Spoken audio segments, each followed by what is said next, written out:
Hi guys, it's Lauren here from Lola's Cupcakes, and today we are going to be making the delicious Lola's Classic Vanilla Buttercream. So let's get baking. First off, we have 150 grams of soft unsalted butter.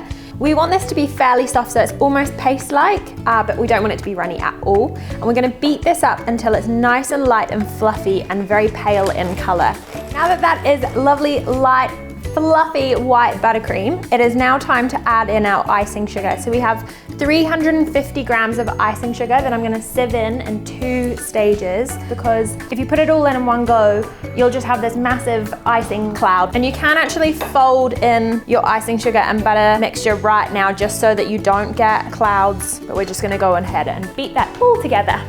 All right, now that has come together, we're gonna add in the remaining icing sugar, and then we can beat that until that is all combined fully. All right, so now that has all come together nicely, we do wanna add in our liquid because our buttercream is very, very dry and you won't be able to pipe much with this. So we've got 4 tablespoons of whole milk that I'm gonna add in, along with a teaspoon of vanilla extract as well. So this is where the part where you can basically customize your icing. So you can add in passion fruit puree, we can add in pistachio paste, cocoa powder, but today we've opted for the ultimate vanilla buttercream. So we've added in our vanilla paste.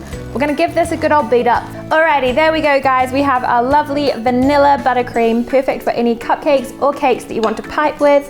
As I said before, you can customize this any way you like, but we look forward to seeing what you can create with our perfect vanilla buttercream recipe.